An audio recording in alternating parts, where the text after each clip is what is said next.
So when we started Everybody Fights, the goal of this facility was to give you the experience of training like a professional fighter without ever having to step in the ring. We knew there were 4 things a fighter needed to do. They needed to do their circuit training, they needed to do their road work, their bag work, and their body work. This classroom you're looking at here is for circuit training. We have 3 classes, a strength circuit, a cardio circuit, and one where you do strength, cardio, and boxing. We have 10 or 12 stations that we use in each class. The first station I'll talk about here is the rowing station.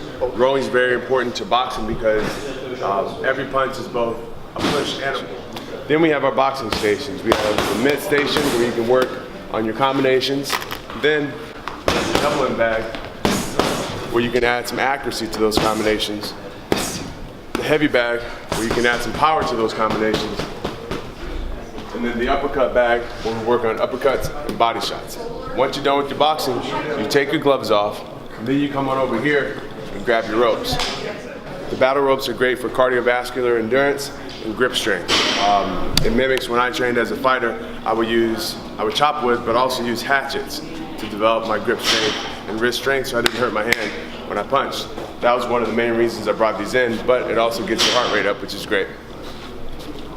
Over here we have the suspension station. We work on a lot of pulling actions and also movements where you work on balancing on one foot, because in life, walking and running, we spend half our life on one foot.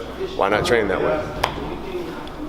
At this station, the bell station, the primary goal is to work on the posterior chain. All the muscles from the neck all the way down to the heels. These are the muscles, the glutes, the hamstrings, the erectors, the muscles that support a fighter when you get hit. That's also where the bulk of your power comes from. And then the last station, the turf station, is where we put in the work, condition, like you can see my man here, to make sure you got that grip when you go into a fight.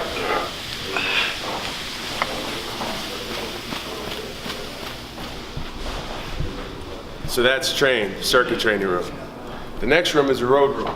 Every fighter's got to do his road work. The goal here is endurance. We have a class where you do running and floor exercises. We have a class where you do running, floor exercises, and cycling. And then the toughest class for endurance is a class called triathlon, road triathlon, where you do running, cycling, and you do your rowing. And that's the road work room. We have 3 classes in this classroom. The first is bags and body, our most popular.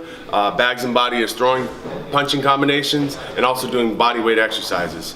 Then we have bags and beats. Bags and beats is the same thing as bags and body, but all the punching and all the exercises are choreographed to the rhythm of the music.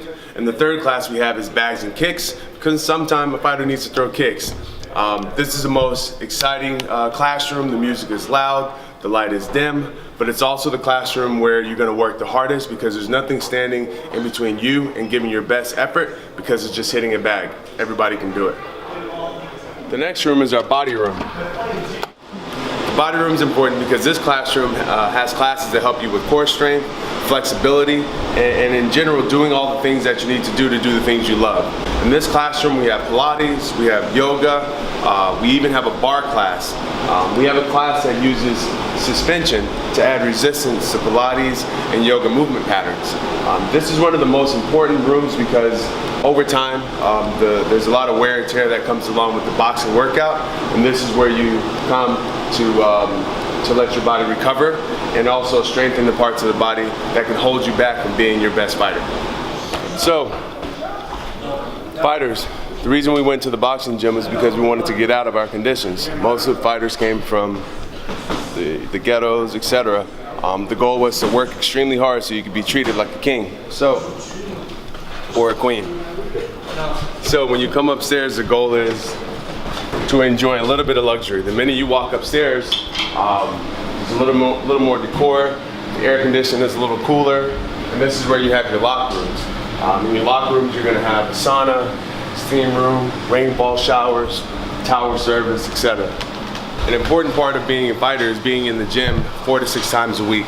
And in order to do that, you don't always want to be in classes. You don't always want to throw punches. Sometimes you might be injured, but you still need to be in the gym to do your rehab.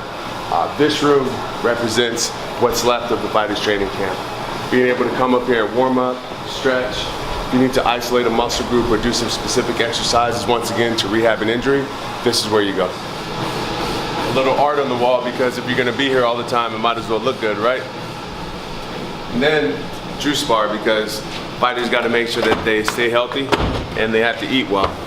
I believe the best way to get someone started eating properly is to put food in their mouth. So that's why we had to have the juice bar here. And also so that it's important that you know, a big part of being part of a boxing gym is not just developing your body, but it's your mind through interacting with people who are there for a similar positive reason, if you will. Interacting with people that, you know, they're looking forward to seeing you, you're looking forward to seeing them, and it has nothing to do with the workout. So we had to make sure that we had spaces for people to come and get coffee, just to meet up before and after the workout, or at lunch, you know, during the workday.